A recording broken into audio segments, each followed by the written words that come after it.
to call to order this meeting of the Caddo Shreveport MPC. Would ask that you would join us as we open our meeting with an invocation with Mr. Andrews and our Pledge of Allegiance led by Ms. Leah David.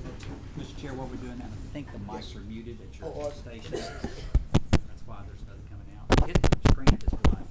Mine says unmuted. It could just be mine. So, Okay. Thank you, sir. all right.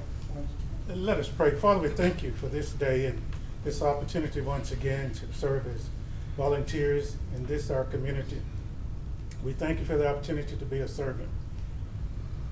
Today especially, we pause in the time of crisis, not only here in the United States and in those lands that we claim ours, who've suffered from the many hurricanes and all of the tragedies, all of the shootings and all of the things that we've not been privy to here in this community at this particular date.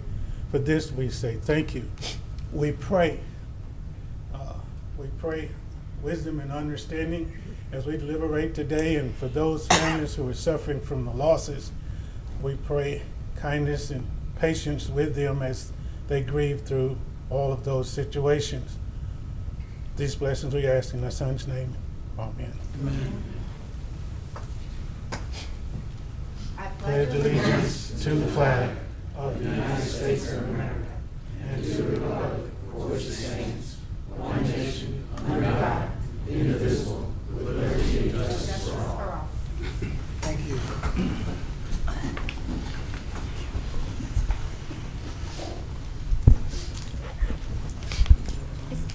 Mom, I don't think these are on. I think it's maybe not yet, it's there. But Oh.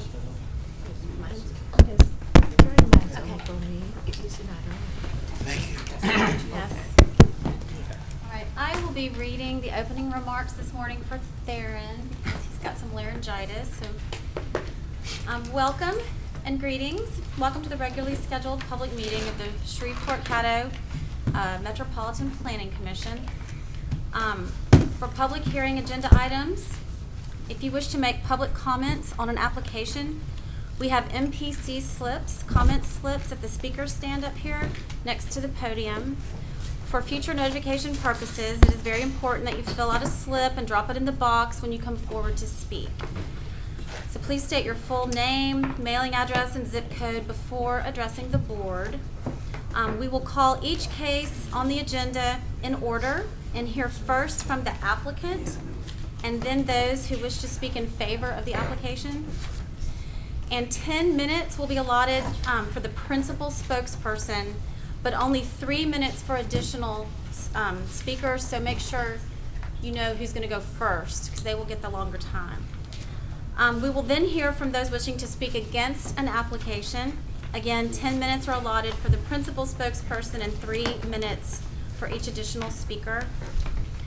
One representative of the application can then speak in rebuttal if desired. After hearing comments on each case, the board will then immediately deliberate and vote on that case before moving on to the next case on our agenda.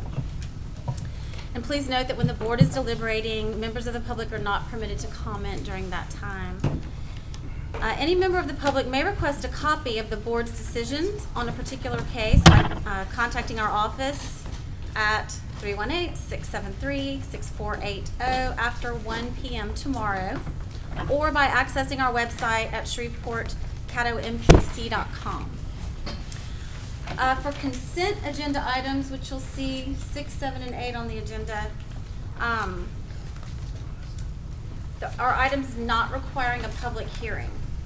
Public comments can be made upon request by filling out an MPC comment slip up here. If comments are requested for a specific agenda item, the chair will offer an opportunity for those comments prior to the commission taking action on the agenda item. All of the MPC board decisions are subject to appeal to either the city council or the parish commission, depending on the location of the property in question. Please note that it is your responsibility to contact the appropriate governing body about their procedures as related to the matter that you're concerned with. Copies of this document and the phone numbers to contact the governing bodies are available on the table next to the podium and in the entryway to the room.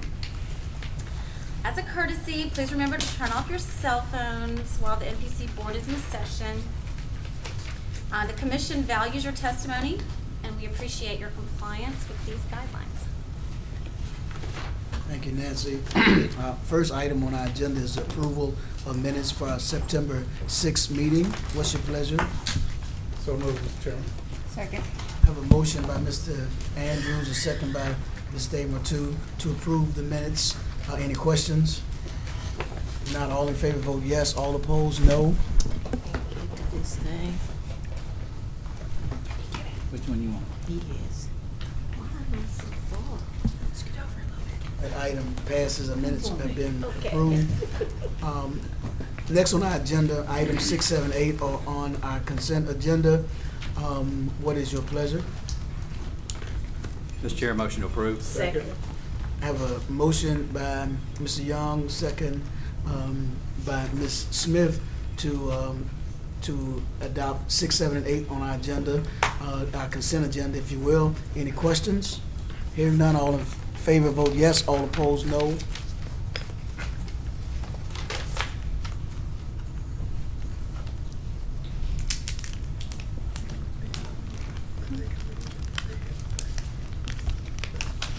That passes. Yes, and if y'all are here for those applications, they're approved, so you're free to leave if you wish.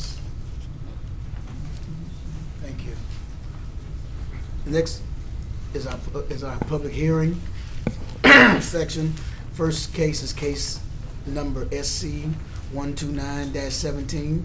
Mr. Chair, may I indulge for a second? Sure. Case number C8117 has made a request that we take up their case after we look at item number 19, the ordinance amendment, because it affects which direction they will go based upon that decision. I would like to make a motion before we start with this one to move case number 10 to the end of the public hearing agenda and hear it after case 19. That just gives them better understanding and direction which direction they want to go. So it doesn't matter which way we do, it gives them definitive what they need to do. Need a second. I'll second. I have a motion from Mr. Young, a second from Mr. Colvin to move item 10 to what would be beneath item 19 now. Yeah, if you Any read questions about it? Mr. Chairman, I just want Mr. to make a comment Andrews? that we're doing this, and I'm not opposed to it. I'm just concerned about the precedents that we set when we start doing this. We need to keep that in mind. Yes, it was my understanding that they would like to hear the ordinance amendment first or hear their case after the ordinance amendment. That way they would have a better idea of what they needed to do going forward. But it was kind of putting a little bit of the cart before the horse for them. Sure. So they just gives them a better idea, because one of the suggestions is whether it's an S or a P on that particular application. That is something we can all argue and debate about, but once that is known, that gives them the idea of which way they need to go in developing and planning for the project. So because the ordinance amendments is coming. It's not the subject, I understand. It's the process. Yeah, I understand. So I would gladly go either direction, move the ordinance No, amendment it's first and fine. request, or go this direction, either way. Just note that Mr. Andrews' issue was just about setting precedents, but I think it's a unique situation, so. Yeah. Hearing no other questions, all in favor vote yes, all opposed no to moving this item on the agenda. Hang on.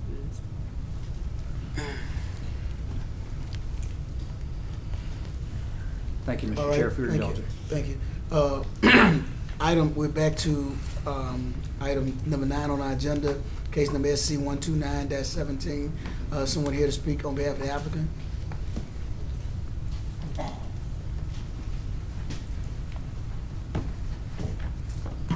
Andy Craig, Moore and Associates, 1324 North Hearn, Suite 301, representing the applicant for the Brushy Bayou Unit 8.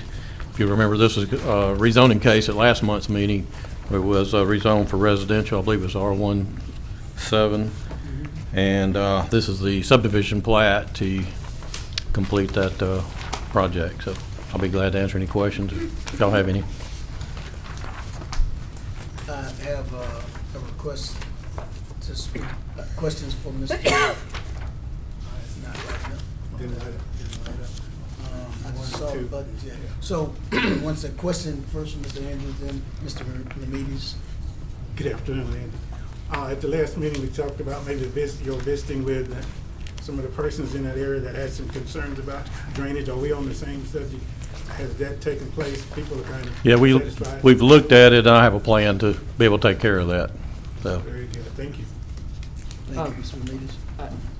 I'm looking for the, what are they, construction, is this an existing business that's here at this 4th Street or Cresswell and Edwards? This is 9, Ron. Nope. No, this is, Number 9. Okay. Oh, they took it out of order, okay.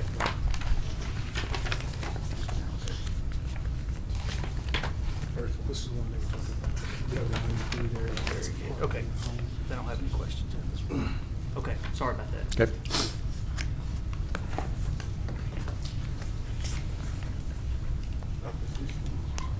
Was that it, Ryan? That's it, I'm That's all, sorry, yes. All right, anybody, I don't see anything, I was not registered. Does anybody else have any questions for Mr. Craig?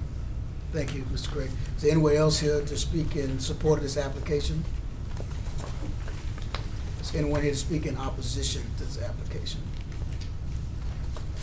Thank you. Motion approved. Second. I have a motion by Mr. Colvin, second by Mrs. Smith to approve. steps. With Stevens. With stipulations. Was that yours? Yes. All in favor vote yes, all opposed no.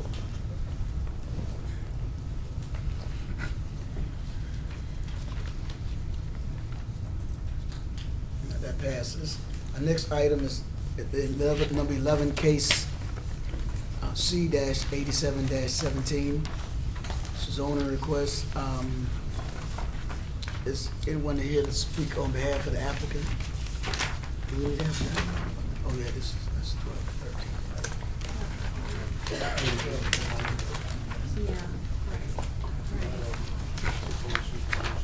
Are we on C-87, 87? 87, 17. I'm Stephen Weeks, 4830 Line Avenue, number 303, 71106.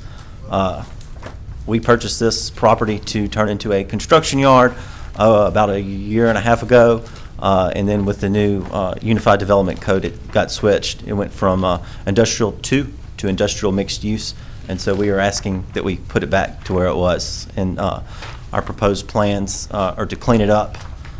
It's been adjudicated and kind of a blighted piece of property. If you drive by there, you will see we've started the cleanup. We've not done any of the construction pending the outcome of this, but it will be used for a construction yard and or a fuel distribution company that we have. So if you have any questions. Any questions? Seeing none, thank you. Thank you. Is anyone else to speak on behalf of this application or in support of? Anyone to speak in opposition? Seeing none, what's your recommendation? Motion to approve? Second. We have a motion by Mr. Remedies, a second by Ms. Smith to approve. All in favor vote yes, all opposed no. Is there stipulation? Yeah. I'm sorry. It was with steps, I think he said. Is there any? No. There's no No stipulation. There's no stipulations on steps. this. No. Mr. Sweeney, would this be alleviated if we say as submitted? Because that's what y'all's report says, as submitted. Yeah, as submitted, yes. Would be fine? Yes. Okay. The statement about the site plan is just a general statement that says, you know, this is just informing the applicant, you've got another steps to go before you can develop it. None of them has stipulations. Reversion. All right, our next case, case number C-8817, number 12 on our agenda. Is there someone here to speak on behalf of the applicant? The Anyone? MPC is actually the applicant on this. Okay. So you Oh, have I'm to speak on sorry, behalf. yes. Yeah. We will recommend you approve this. And object to any opposition. Once again, this is was as with, there's 6 cases on your agenda today, the one you just approved a few minutes ago, and this one along with a few others that are in response to your policy about having 2 years till August of 2019, the option of rezoning your property without any cost for the application, so that if your property was downzoned, and this is an example of a property that was downzoned, and they were requesting to go back to the I2 zoning that they had before, and staff recommends approval. If I'm not mistaken, is this the same for 12, 13, 14, and 16? That is correct. Yes. Is it possible that we consider 12, 13, 14, and 16 in global? The problem is that each one requires a public. Oh, it's, hearing. I'm sorry, no, And I'm sorry, it's a public can't hearing, do yeah. it quite that way. No.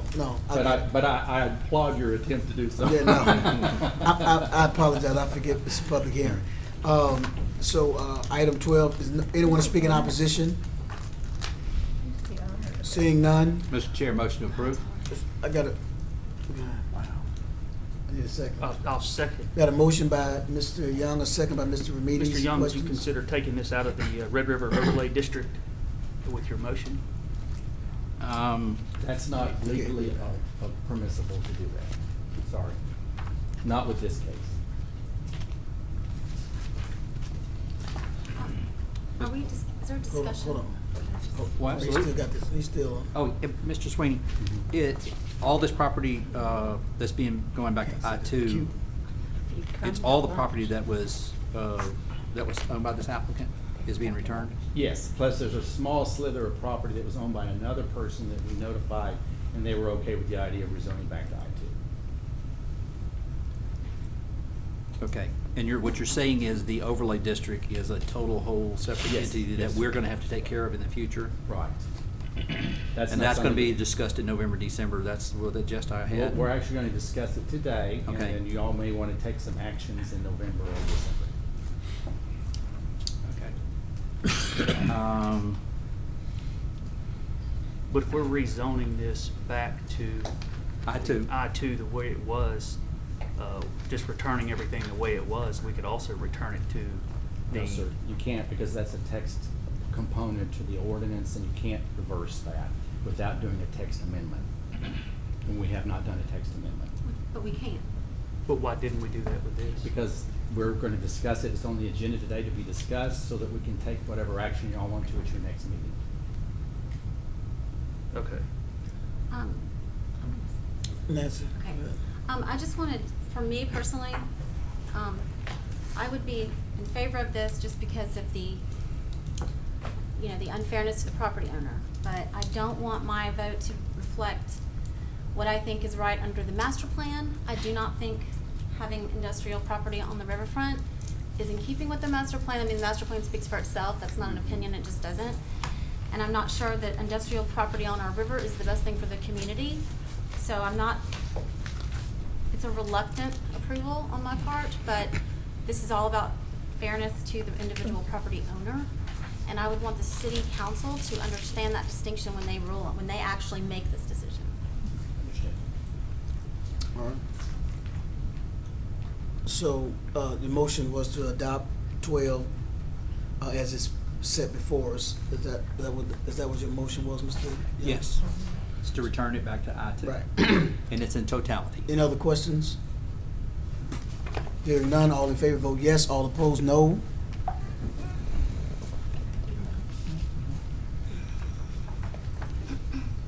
All right, item passes. Our next case is number 13. Again, MPC is the applicant. Next case. Is there anybody to speak in support of this or in opposition to? Yes, sir. I'm Carolyn Prater, 2909 Moss Point, and I appreciate your support in changing our property back to what it was before I-1. Thank you. Thank you. Anyone else to speak? Seeing none, what's your pleasure, Commission? Motion to approve. Second. I have a motion by Mr. Remedies, a second by Ms. Smith. Any questions? Nancy? I just want to say ditto, the same thing I just said on the last application about my reluctant approval on this, because I don't think it's in keeping with the master plan.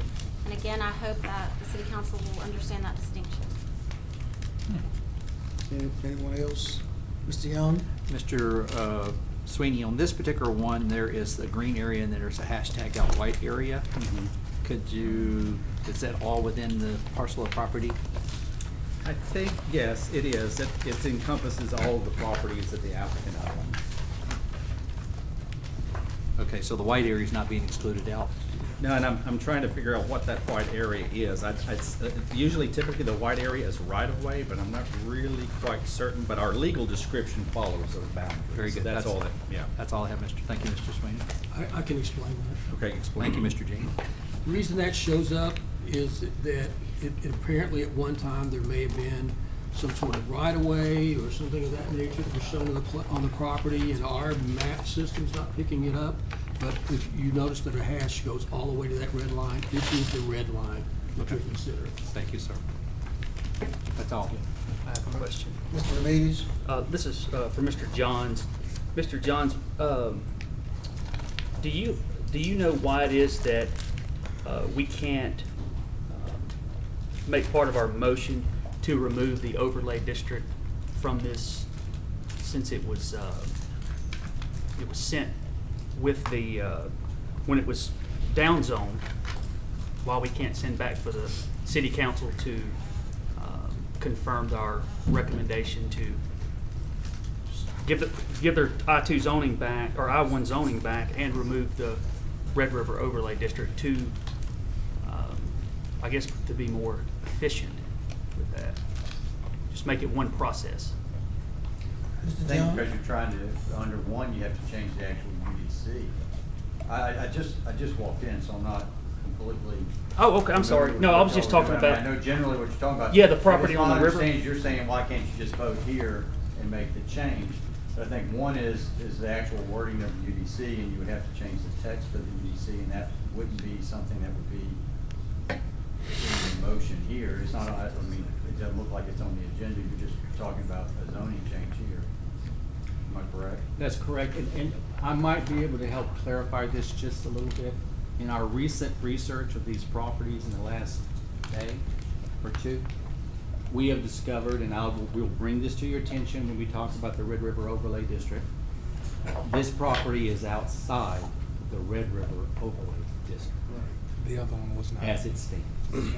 So your concern has actually already been taken care of. Yeah, but the other properties that we're going to vote The other on- property was. Yeah. But this one is not inside the Red River Overlay District, as it's defined based on the high water mark and the 500-foot requirement. And we'll emphasize that to you when we talk about the Red River Overlay District here in a little while. Okay. So, I didn't want you to go down that rabbit trail without real understanding that this property, as it stands, is not in our Red River Overlay District. Okay. And I know that's news to Mrs. Prater, because we discovered that just in the last couple of days through our analysis. It had never been mapped out, and when we did, it became apparent that it's not.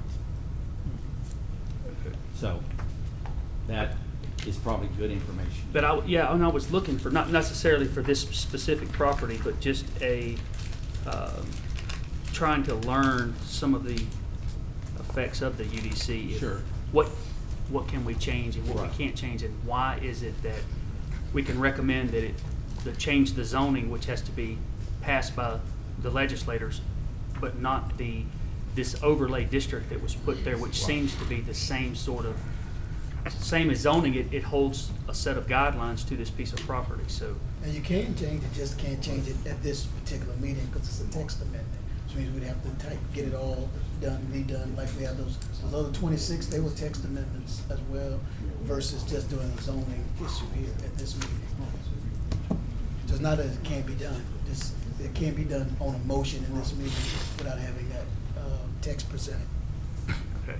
All right, I don't have any more questions. Also, in this instance, when you're voting here, y'all are doing it pursuant to a different provision, different policy, in which they had been downzoned, so you're allowing them within that 2-year window to come back to request that it be done. So, I mean, you're kind of, we're comparing apples and oranges when we do that as far as changing the whole overlay district versus this particular property. Mr. Young? Real quick, Mr. Sweeney, the first property that we did was the only one we're taking into consideration today that had overlay district issues? That is the one currently that is within the overlay district, yes. I'm just worried about on our agenda today. Right, That right. was the only one. That's the only one. Very good. I just want to make sure I was clear And on that. unfortunately, when this report came out, you'll notice in the staff report, it says that it is in the overlay district. But it wasn't until I got back to the office and we sat down and kind of did some analysis that we were able to discover that it was not. Any Which other kind of changes questions? some dynamics. Hearing none, all in favor vote yes, all opposed no.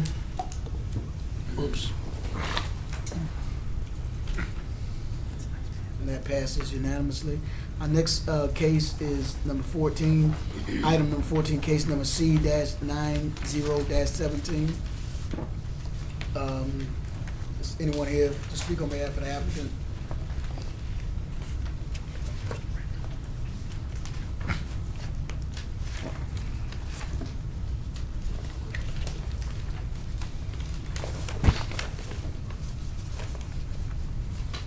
Forrest Rayburn, 3431 Pines Road. I'm the owner of the property. And it's another case, it's always been zoned B1 and it got zoned back to residential.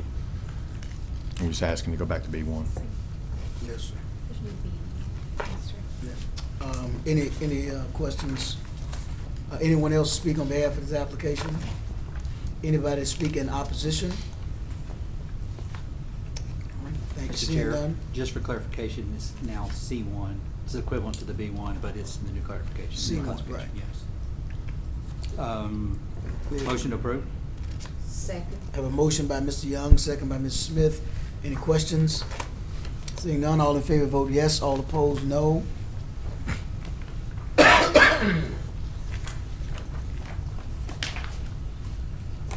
Thank y'all. That passes. Our next case is number 15, C-91-17. Is anyone here to speak on behalf of the applicant?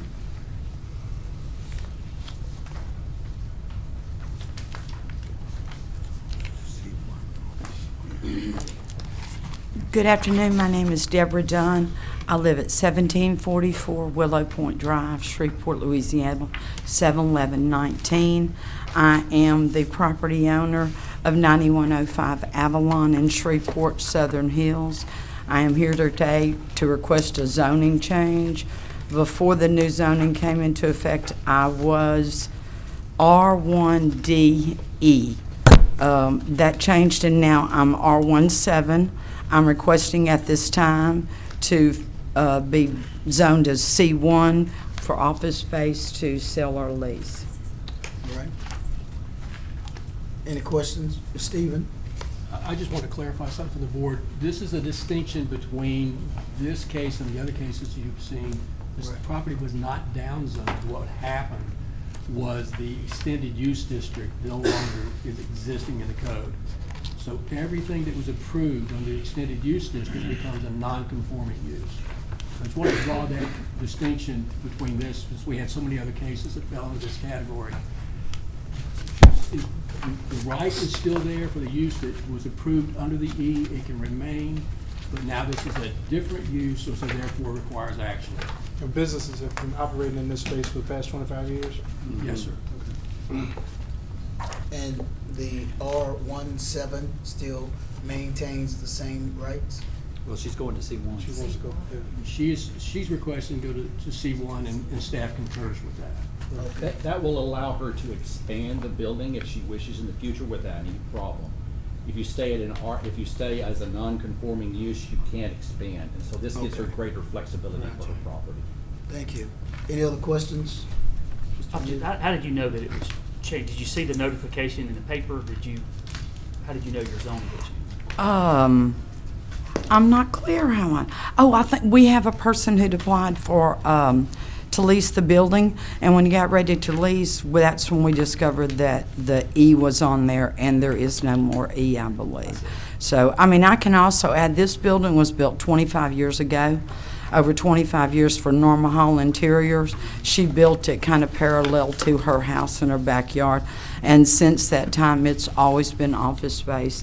it was Kim's Alterations for a while, and then I purchased the building from Kim and leased it for 8 years to Building and Earth Science. And so we just found this out when we got ready to release the property to some new individuals. But you didn't lose the lease over this, did you? They're still gonna lease it? I think so. Okay, good, okay. I was just wondering. Okay. Okay. All right, any other questions? Ms. Smith? Yes. You familiar that you're going to have a site plan to be reviewed by the administrative staff? Not at this time. I was not told a site plan. I presented a site plan at the original zoning, but No, because she's not adding on to the building, she does not have to do a site plan at this time. That would be for the future if she were to expand. Okay, I just thought. No, that's a good staff question. recommendation. Go. Thank you. All right. Any other questions? Thank you. thank you. Anyone else speak in support of the application? Anyone to speak in opposition?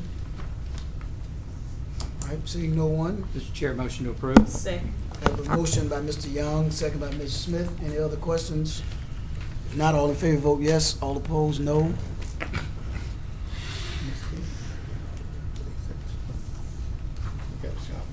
All right, that's unanimously approved.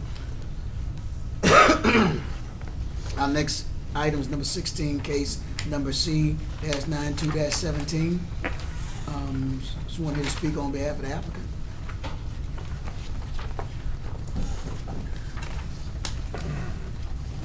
My name is Tim Givens, and I would like my property changed back to commercial from when it was rezoned to mobile home park. All right. Did you give your name and address? I'm sorry, Mr. Oh, I'm sorry. Givens. Timothy Wayne Givens, 10187 Thornwood Drive, Shreveport, Louisiana, 71106. Thank you. Any questions for Mr. Givens? Thank you. Anyone else to speak? Mr. Jean? I just want to explain something that would be helpful for the board to know. That previously, mobile home parks, there was a time in our ordinance when they were allowed under B3 many years ago.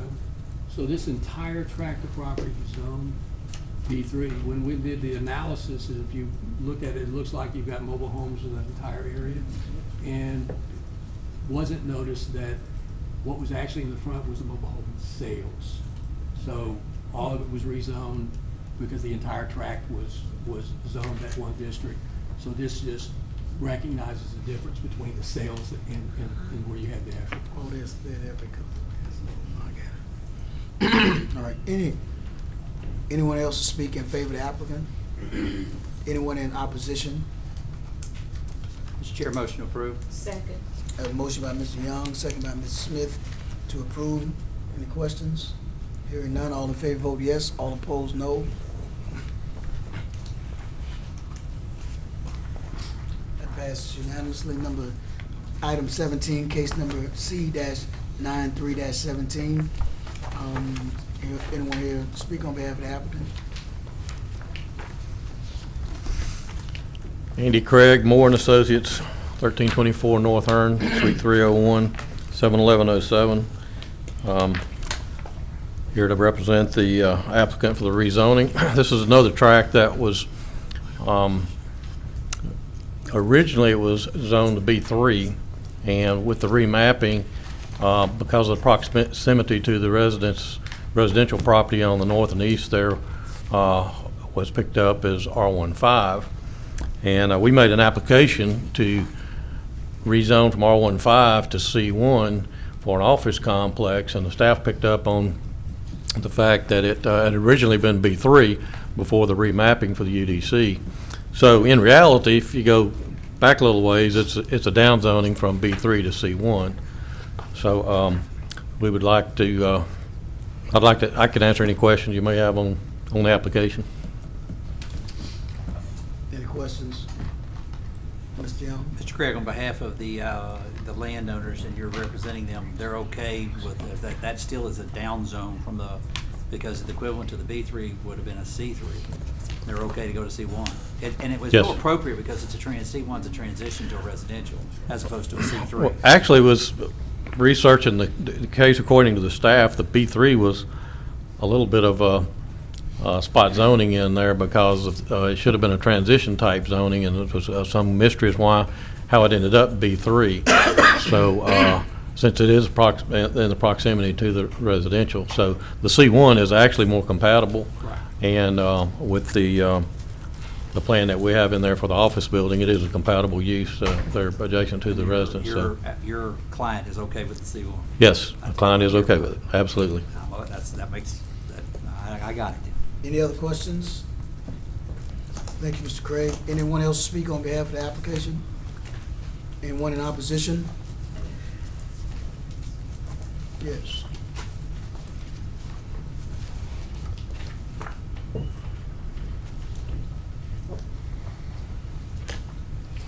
Hi, my name's Ellen Buskey, and my address is 637 Rainbow Drive, Shreveport, Louisiana, 71106. My mother, actually, that's our family home area, and I think you guys someone here may have received an email from my sister in Atlanta. We're just basically concerned with, her email was concerned about the area being changed totally from residential to commercial. And also, that's going to increase the traffic in that area. And we're just wondering what's going to go there and what happens to the homes in that area as well. That's my question. Staff, you want to speak to this?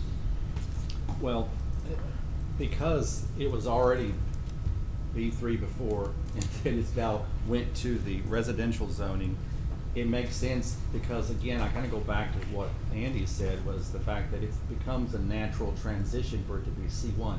That actually protects the neighborhood and would be compatible with the neighborhood. And so therefore, to us, from a planning perspective, it makes sense for it to be a C1.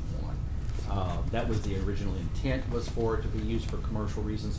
But by negotiating with the applicant and getting them to come down from B3, which would have been a C3, to C1, we consider is a good compromise from a land use perspective. So, like office buildings, she Yes, wants to know what. C1 has much more restrictions about what you could put there. It has to be compatible with a single-family neighborhood. It cannot be something, and then when it is site planned, we will go through and make certain it has proper screening and landscaping to buffer that neighborhood. And that's the whole reason why the C1 made a lot of sense in this situation. To us, it was a good planning approach. Did that answer your question? Yes, ma'am, it did, but I just have so you're saying that originally it was a commercial? Yeah, it was actually originally Zone B3, which is a much more intensive and more hostile use to an adjacent residential area. So by getting them to agree to a C1, we're actually protecting your neighborhood and the property values. How far does that go? Because I live on Rainbow Drive, and the map doesn't show. That's actually the dimensions of the property right there. It's a pretty good So ways away from the next step in this process is what they call site plan review and approval. And it's a site plan process which is done in-house, where we have to make certain that you're buffered and have landscaping. There has to be a screening fence put in so that your properties are protected from any use that's on this property. Okay. And that's part of our ordinance now under the UDC. Okay. So we're going to get a notification on that as well? That's not a public hearing Oh, process. okay. That's a process done administratively in-house. But It is hard to get to. Hmm? It is, it's kind of a hard property to get to. You to go on Yes. Albury or whatever, Almarbly or whatever. So Albemarle. The layout of Albemarle. I live in that neighborhood too.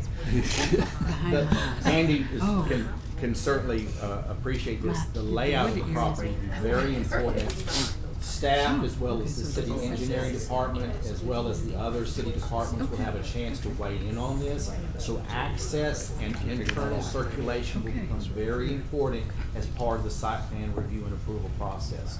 So all of the issues that you're concerned about will have to be addressed through that process. Line Avenue. It's a lot closer to I Middle think it's School. behind Sherman Library. It's the library. It's right behind the library. Oh, okay. Yeah, that's right. So it's not close to the streets that I'm looking, like Matthew and.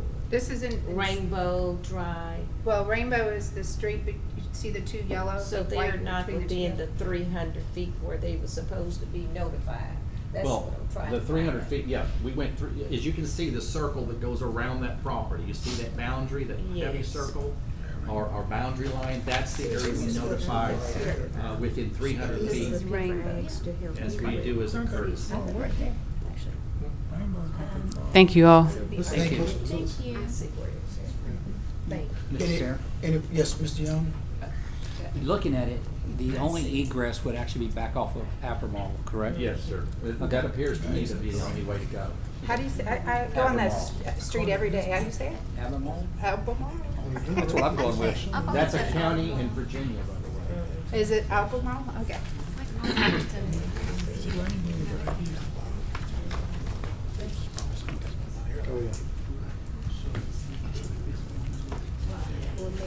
So we have a motion to, Well, I think any more?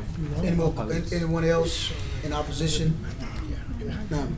Mr. Chair, motion approved. Second. I have a motion by Mr. Young, second by Ms. Smith. Any other questions? Hearing none, all in favor, yes. All opposed, no.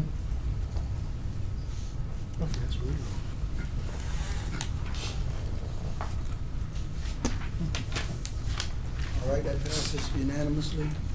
Our next case is number 18, case number C-94-17.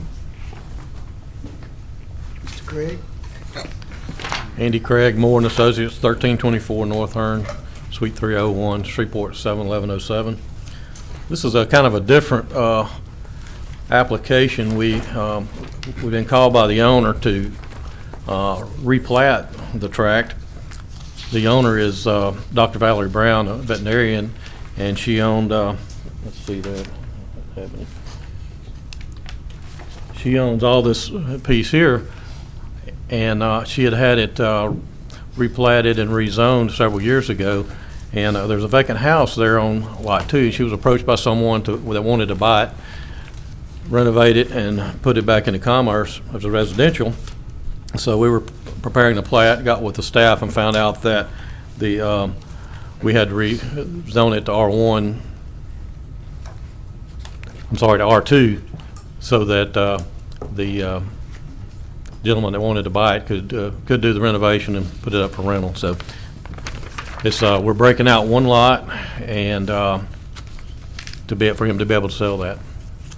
All right, any questions?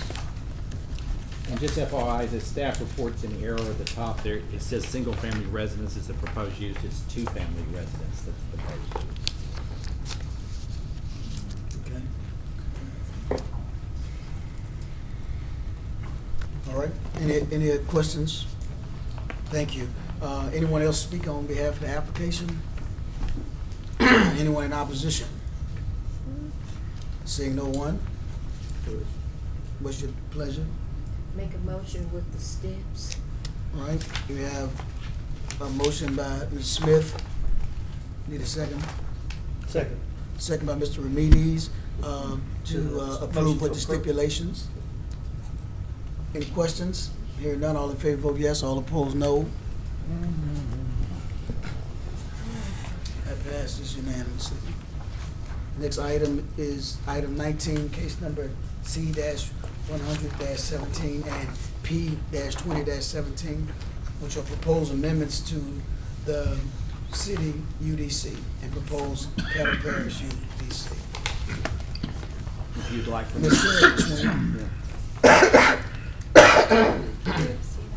Okay. During the September 12th Shreveport City Council meeting, the council requested the zoning text amendment be considered that provided for an alternate for the requirement that financial institutions with drive-through facilities be zoned to at least C2 zoning district in order to be considered for approval as a special use permit. Council specifically requested that an amendment be drafted that would allow for the use to be considered in the C1 zoning district. The approach, and this kind of got a little bit complicated because the city attorney's office kind of pre-packaged some of the ordinance language and stuff that's in your packet, but there's a little bit of, I'll kind of go through what they've said, and then I'll kind of give you the approach that we're asking for you to take.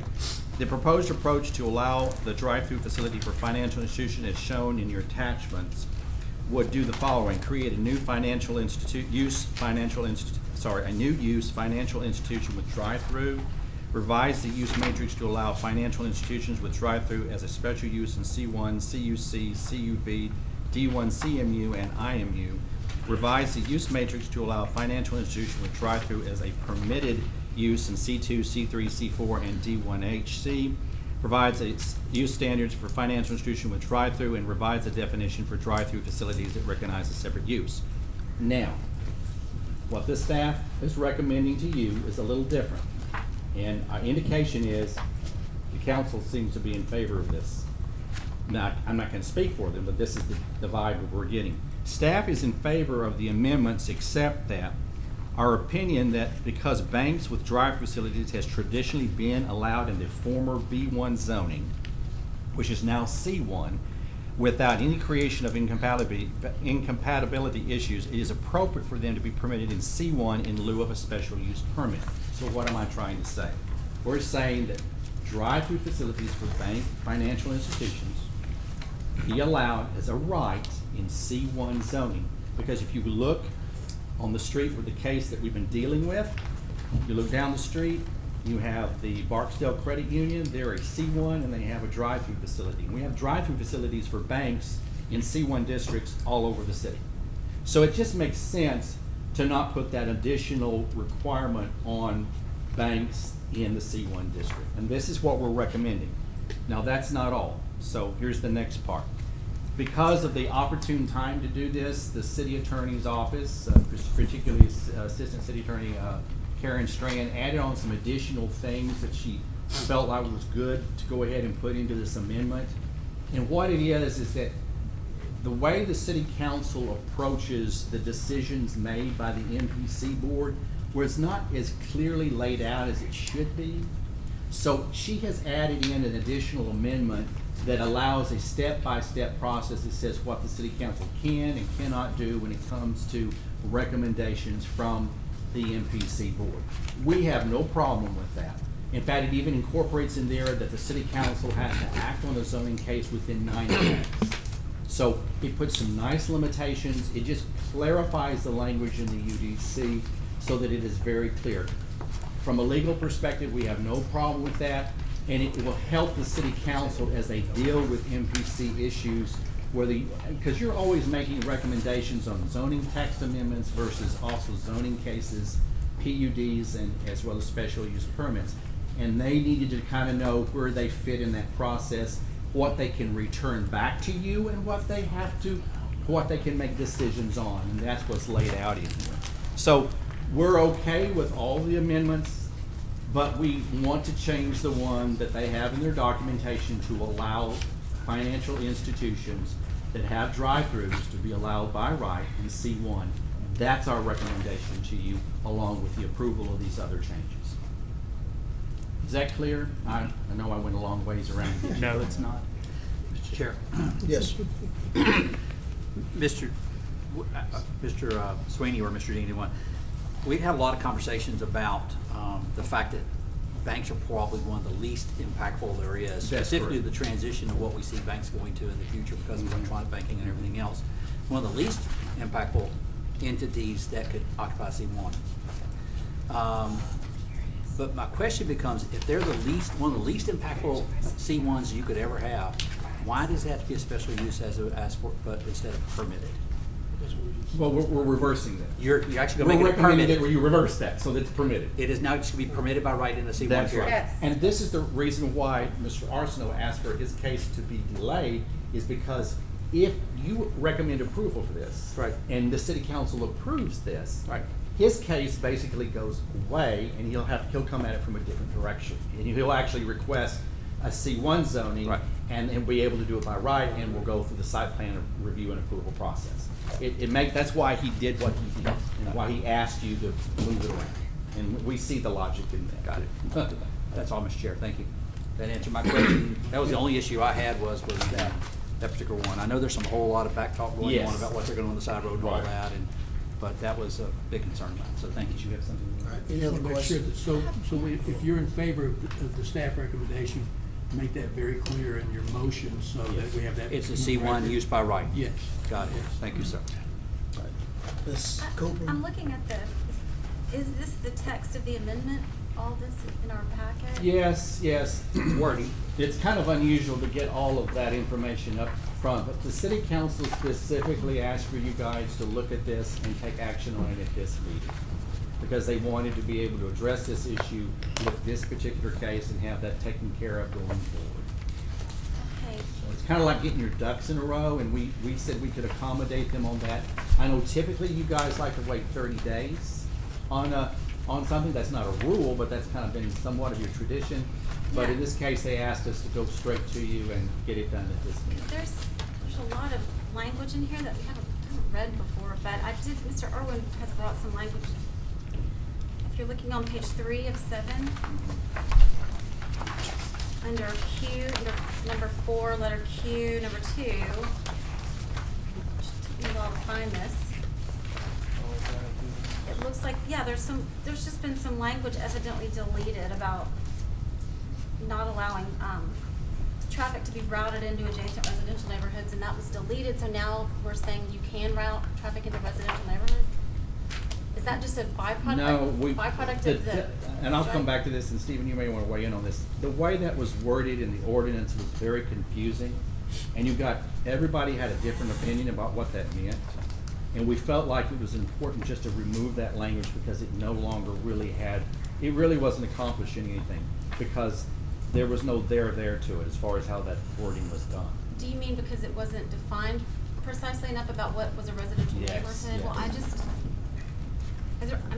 first of all, that deletion, are there other deletions? I mean, I just haven't. That is the only deletion I'm aware of. It does kind of open it up to where you could just have a bank Yeah, drive but through, remember, exit right into your But yard. remember, we have site plan control mechanisms on this, so they can't do anything without going through site plan review, which means they have to do with the Caddo Parish or the city engineers department, because all of the parameters that make certain the site is developed in a compatible and workable way are set in motion with the site plan review process.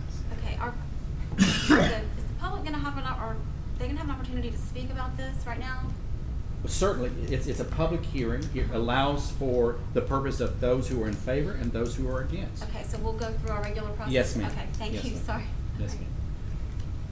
All right. All right, everybody got to understand. So let me, at this time, do just that. If, for those who may be in favor of these proposed amendments, as a matter of fact, whether you are in favor or in opposition, I certainly want to invite any speakers who would come now to address this issue to come now.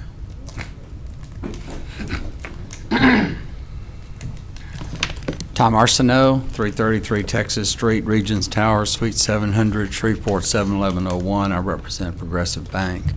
I'll give you a little bit of history as to why we're here.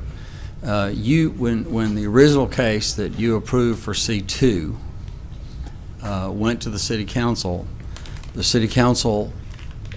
it was my sense from the discussion, they did not vote on it, they continued it.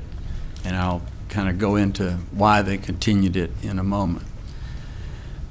But it was the city attorney's view that they did not have the ability to, if Progressive Bank, as it is willing to go to a C1, the City Council did not have the ability under the ordinance to take that action directly. And there was a question whether or not it had the ability to send it back to you. One of the changes that is in front of you in this ordinance clearly gives the City Council the ability to send something back to you to consider something else. Okay? It is the opinion of the city attorney that the state statute does not permit the City Council to change the zoning application, so that if it's C1, if it's C2, even if everybody agrees, the City Council does not have the power to go to a C1. but it would then have to send it back to you for you to consider the C1. Then you would vote on it one way or the other, and then it gets up to the council, and they have the ability to approve or deny. And so that's why all that extra language is in there about the procedure. So that was the procedural thing. The drive-through issue is, I think, as Mr. Sweeney explained to you, that is that heretofore, the use of a drive-through was a use of right in a B1. A bank is a very good buffer for a for C1, and it does not make sense that they cannot have it there. Okay. And so what the city attorney's office had drafted in respect to that, there's actually only one letter that has to be changed to accomplish that. Instead of the S in that part of the matrix, you put a P. Okay, so that's what we're asking for you to do, because it is an integral part of every suburban banking location to have the drive-through window. It does not make sense for you to have to approve a special use to that. Now, so that's what we're asking you to do, and we hope that you will. Should you choose to go the other way, we just ask you to vote on both of them. And the reason for that is what I just explained about the city council, so that basically Progressive Bank has agreed to postpone its case in order to be able to be downzoned and still accomplish what it can accomplish. Let me address the residential question that you raised, Ms. Cooper, if I may. Mr. Chairman? Yes. He ran out of time. I'd like to make a motion to give him some more time. I thought I would How much longer time? He did, Thank already you. ran out. How much longer do you need? I thought I was going to have 10 minutes, but I don't think I'll take 10 minutes. But Okay, but I second the motion. 3 minutes should be He had sufficient. 10 minutes. He's the principal. He did not get 10 minutes. He only got 3 minutes. Okay, Yeah, okay. he Just only want to had make three. sure. So this. I hope I won't take 10 minutes, but I think it does require a little bit of explanation. 1 second. If you would, Amber, just put 7 minutes. It ran out. I feel like I'm at a soccer game. Okay, now, why is that language deleted? Without that language being deleted, it isn't possible to do the deal for Progressive Bank. Number one. Number two, the reason public policy-wise it makes sense is that bank drive-throughs do not generate any significant traffic. They don't generate traffic at night. They close when the bank closes.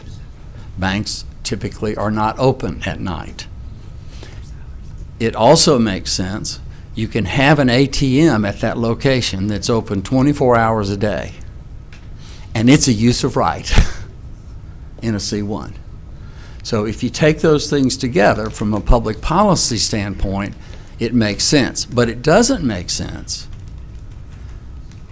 for most drive-throughs that have to be in C2, okay? The Chick-fil-A, McDonald's, the drive-throughs that actually generate traffic are open at night, and you would not want them to empty into a residential street. So the circumstances are very, very different, and therefore the statute, the ordinance should be different because it deals with a very different, very low traffic generating use of property that is in use all over the city without any problem of which we are aware. So that's the reason that that is taken out of that. And if it isn't taken out, then there is no possibility of a resolution that we continue to try and work on with Dr. Wood. So that, I think those are all of the issues, and I'm happy to answer any other questions that you might have. We would urge you to recommend to the council the text changes in accordance with your staff's recommendation. Thank you. Any questions? No? Anyone else here to speak in support of the of the changes, amendment changes? I did have a question for him. Yes, Person above me. question. Oh, wait, it's not Thing's working. not working. Okay. Mr. Awesome. Austin, would you come back, please? Sure. Hey, Tom, how you doing? Fine, I just Mr. have a Joseph. quick question. Yes, sir. You referenced the fact that you guys are currently in discussion with Dr. Wood, and I saw some material in the packet. You provided us a letter. I appreciate that, giving us some contextual backdrop. And then I saw Mr. Irwin's letter, and so that led me to believe there was either a failure to communicate or something else. So where are you exactly with Dr. Wood at this point? I think as far as you understand. what appears to me to have occurred is that the two client, what Dr. Wood and my client representative had a discussion. They came away with, both of them thought they came away with one impression, but they came away with a slightly different impression each. As I said in my letter to you yesterday evening, Progressive Bank believes that Dr. Wood's proposal has a great deal of merit, but there are so many moving parts to it, and there are documents, for example, it talks about mutual rights-of-way and easements. Well, what those documents actually say will make a big difference. And so Progressive Bank has committed to see if that ends up being a workable solution. It looks like it will. But some of that has to do with who would be able to use that driveway, for example. And so without seeing that document, and the other issue that's there is that Progressive Bank does not yet own this property. There is, Mr. and Mrs. Hudson own this property. It's under contract.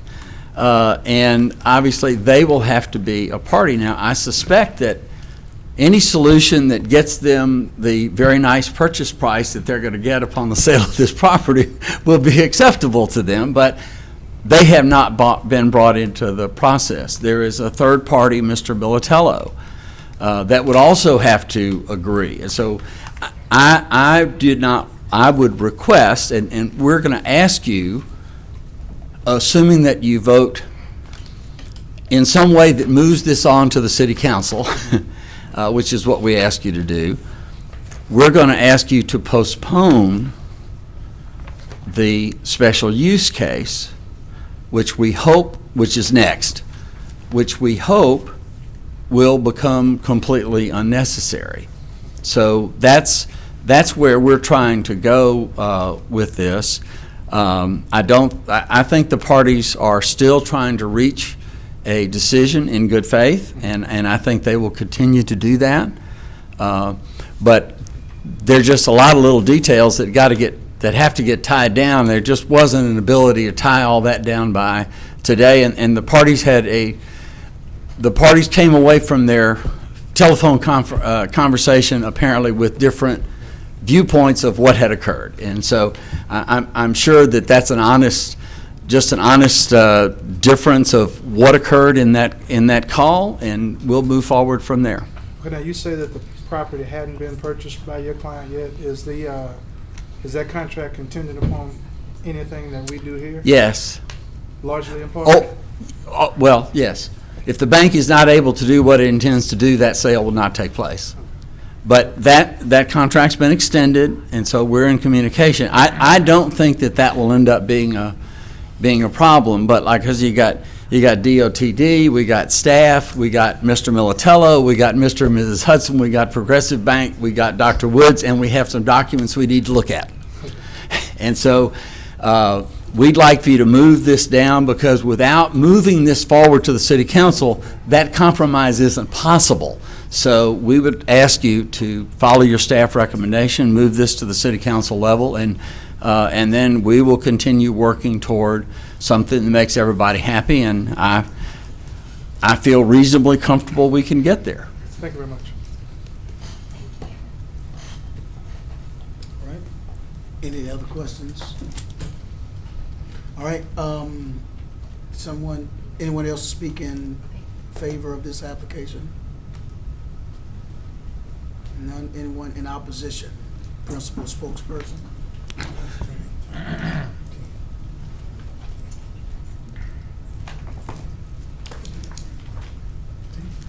Neil Irwin at Neil Irwin Law, 415 Texas Street, Suite 101, representing Dr. Wood. We are delighted that we're moving towards C1.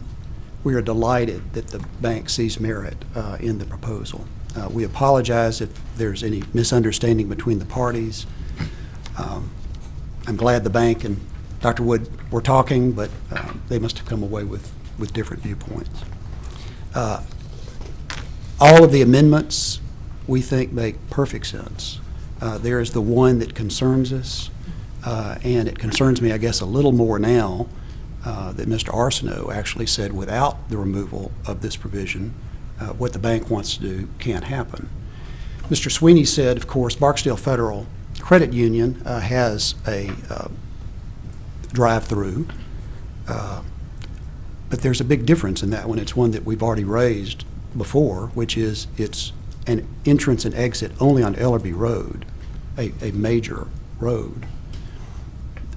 The bank has already said it is essential that they get their driveway onto Gulf Ridge Drive.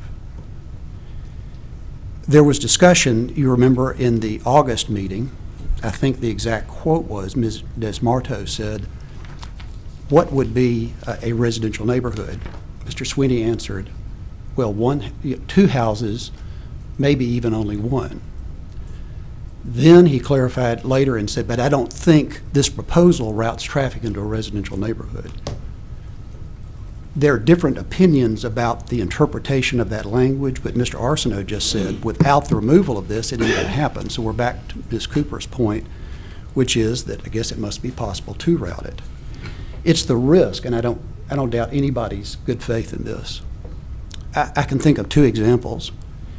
If you think of Tzatziki Restaurant, which is a commercial next to a residential area on Edgemont, look at the number of cars that exit onto Edgemont and turn right down to the end of the dead end. They know exactly where Lyon Avenue is, but they think there's an alternate exit to avoid that corner. We live on a dead end on Harbor Drive. There is a sign on our street that says no outlet. It is a dead end road. My wife and I are somewhat amused every weekend as to the number of cars that come down that dead end street looking for an alternate exit.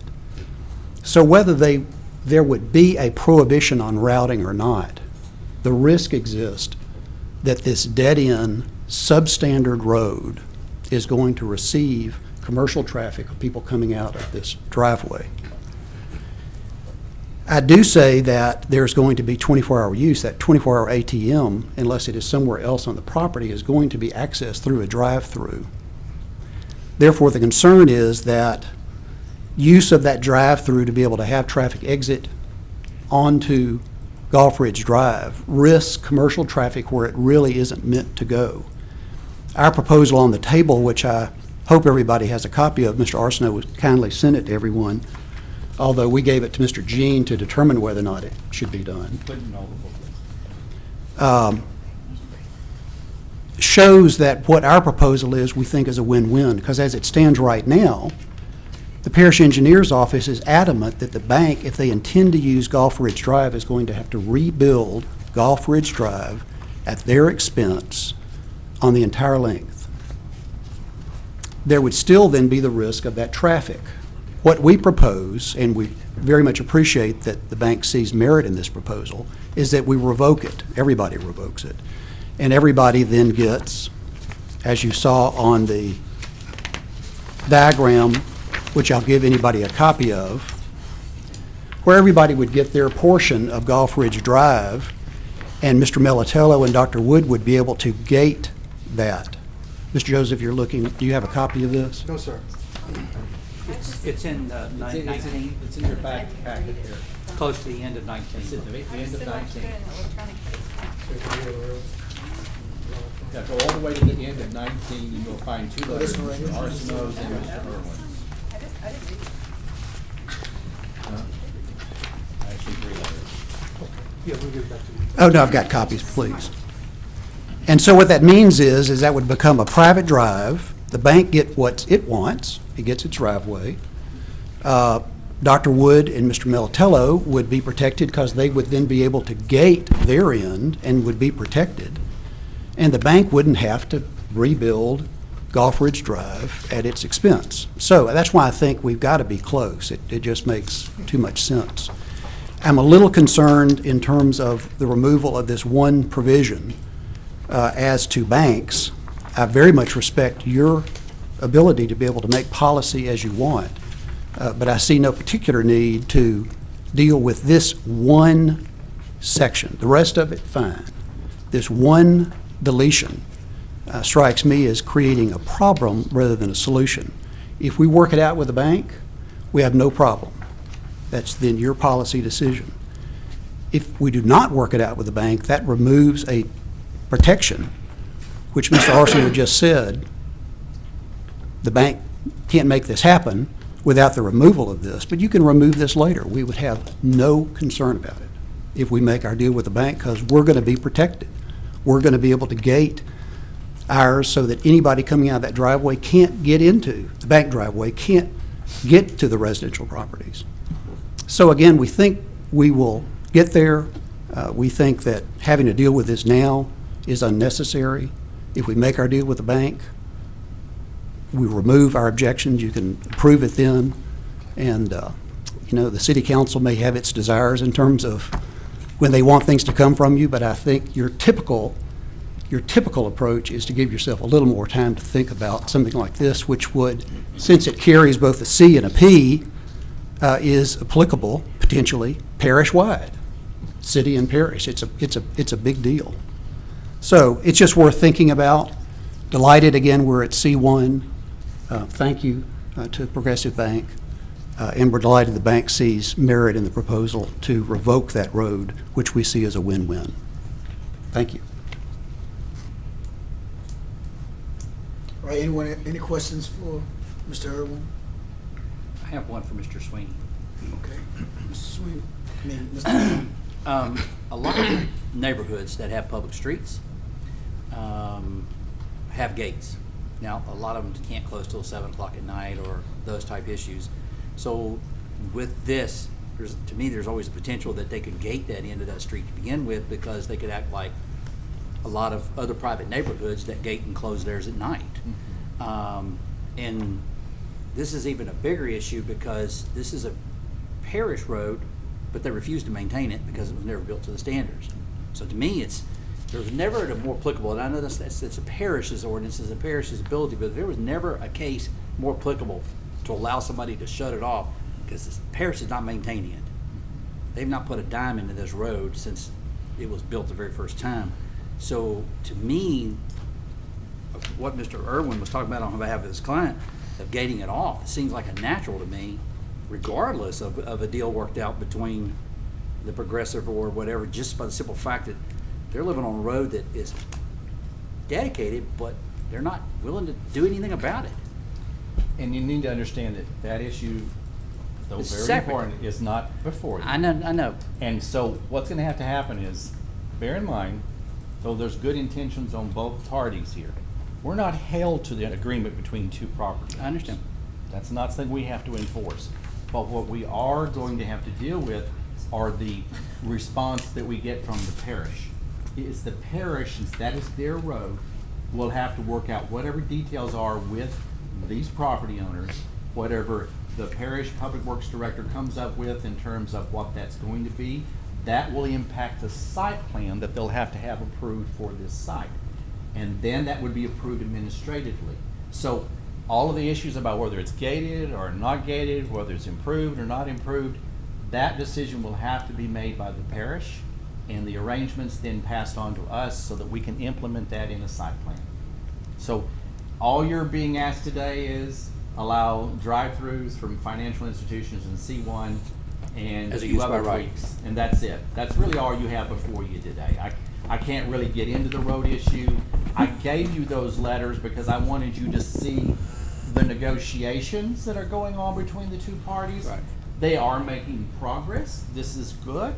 But whatever decision they come to is actually between the two of them. and has nothing technically to do with us till we deal with the parish's recommendations on their road. One more thing, Mhm. and then I'll stop. This is actually a recommendation straight from the city council for us to Yes, amend the sir. ordinance for this. Yes, sir. That's all I wanted. Thank you. Via the city attorney's office. Thank you, So- Mr. I'm sorry, can I speak? Please, Ms. Cooper. Okay, so they drafted this? Yes, ma'am. Okay, so they took this language out of paragraph 2? It was part, They haven't adopted.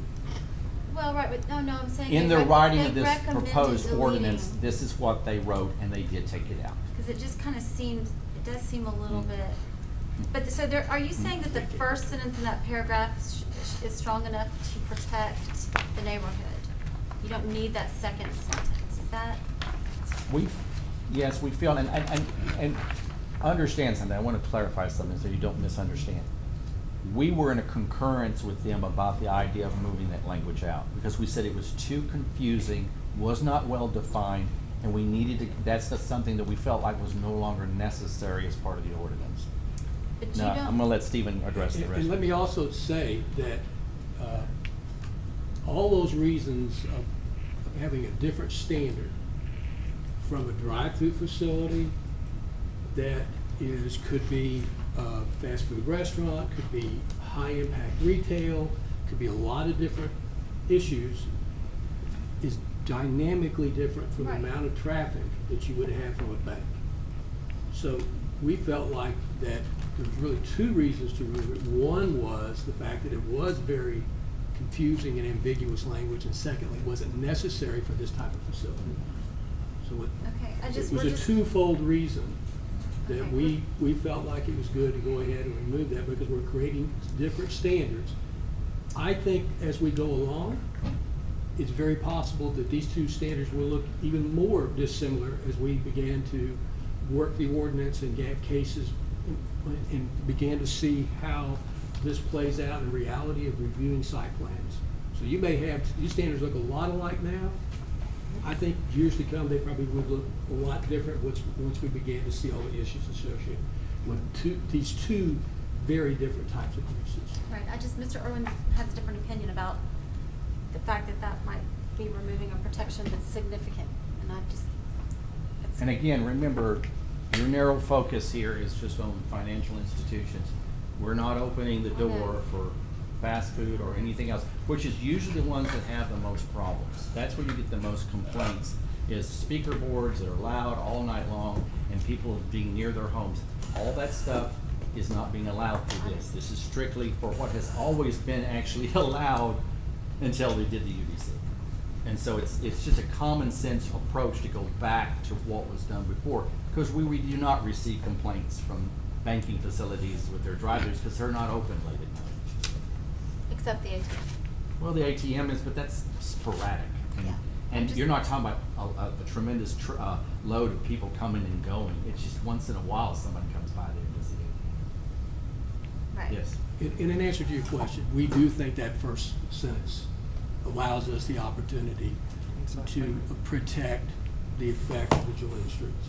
Okay. We do that now all the time through our review. We work with the city engineer's office. Right. We work with other appropriate entities such as the traffic engineering with the state. And we look at all of those things when we go through that process. Our goal is always to protect the neighborhoods, adjacent property owners, and through the site plan review process, those things are always spotlighted, just like what Stephen just said. So it's not like if you remove that language, all of a sudden we don't have anything to go on.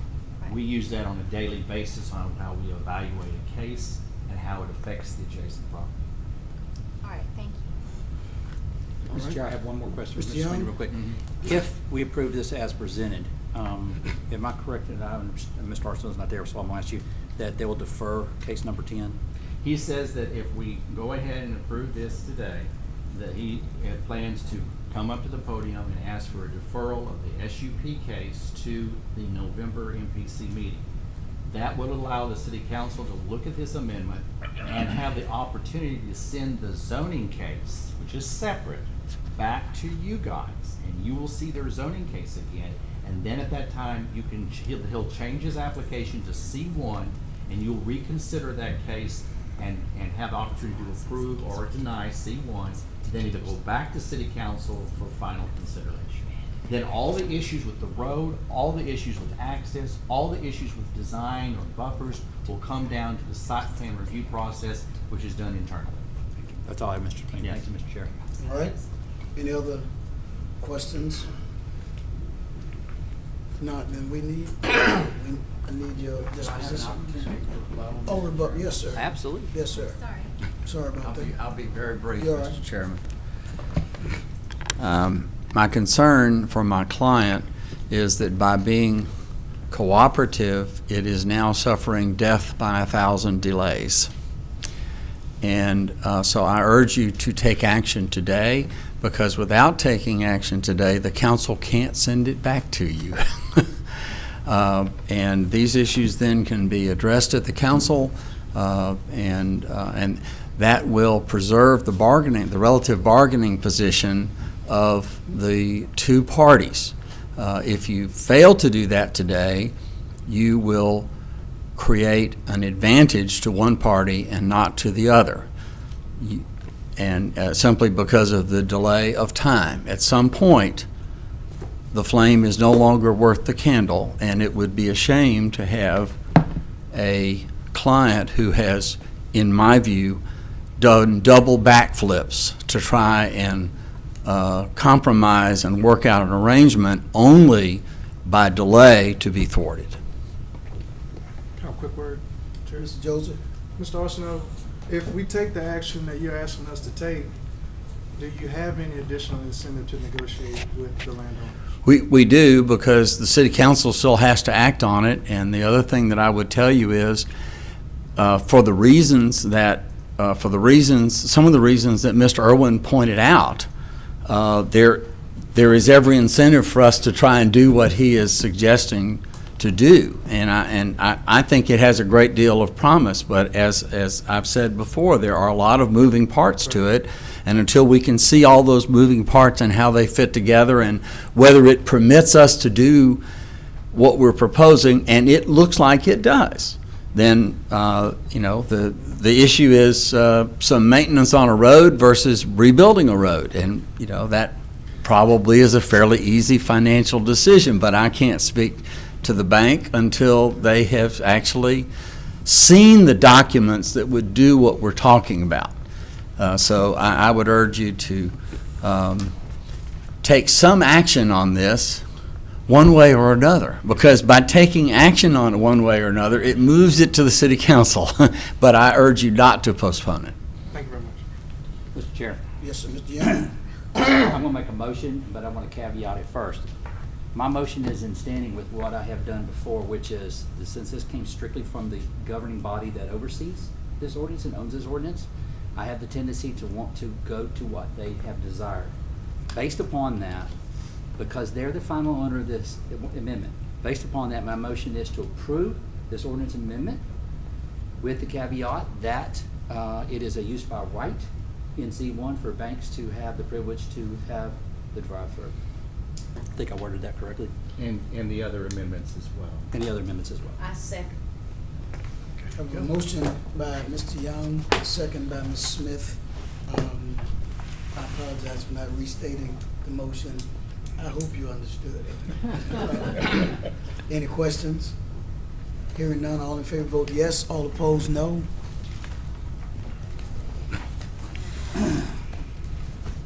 That passes unanimously. Thank you.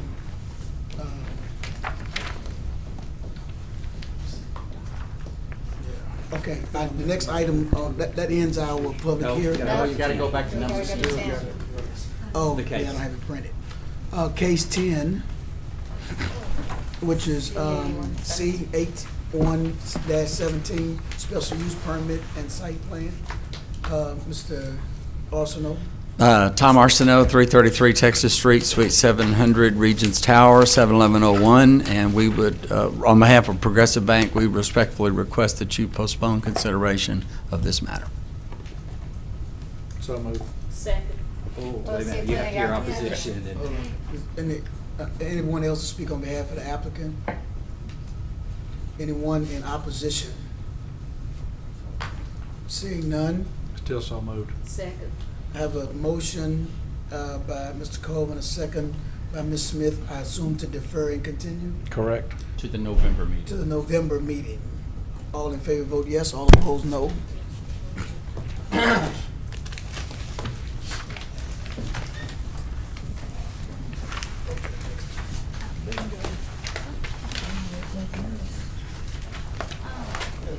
Okay, that ends our public hearing today.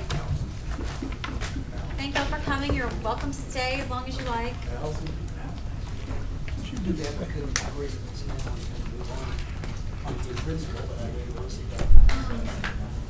All right, so item 20 on our agenda is the presentation of the sustainability study. Is that going to be Yes. by Mr. Jean? Yes, Stephen Jean will now do a PowerPoint presentation on the financial sustainability study that we requested a consultant do for us at y'all's bidding. And this is, I consider this kind of like a final draft, and then the actual plan, the actual study itself, copies will be provided to you within the coming week. We're making still some corrections and some typo adjustments to the document. But even though we went over this during our lunch meeting, we'll have it on the agenda. We'll go over the highlights of this again, and then offer you opportunities for questions. And I'm going to give it over to Stephen at this time. So the presentation is actually on the screen on the right-hand side of the podium. So those of you that are located over there where Mr. Clark is and beyond, you may want to go ahead and turn around to see it. So basically, this is a did it not go? Okay, so this is a study that was commissioned by this body to study and to clearly understand the relationship, especially the funding relationship between the city council and the parish commission as it relates to how we're funded and the revenues and all of those services associated with that. And that it also seeks to identify potential challenges or changes to our structure moving forward that would help us be more fiscally sound. So the existing budget structure right now is about 79.1% of the organization is supported by subsidies, and then the balance, which is the 20.9%, is supported by fees and charges. But one thing I need you to understand, all of the fees that right now are reflected in our budget originate from the city of Shreveport. The revenues that are collected from the MPC for outside of the city are passed directly through back to the parish on a quarterly basis. We return those fees to the parish. Now this slide talks about, basically gives a reminder of how our budget is structured. You can see there the percentages that are currently paid by the entities, and you'll notice the 13% that is 13.2% that is indicated for Parish of Caddo. And in further slides, I'll explain what those numbers actually mean when you add all those together. And this next slide, basically all this does is just remind you of how our funds are allocated, and this is through the 17 budget, and you will see the majority of those funds all come from personnel services, and also a very large share that goes towards employment retirement systems. I'm going to talk about that a little bit later on in the presentation. One of the things to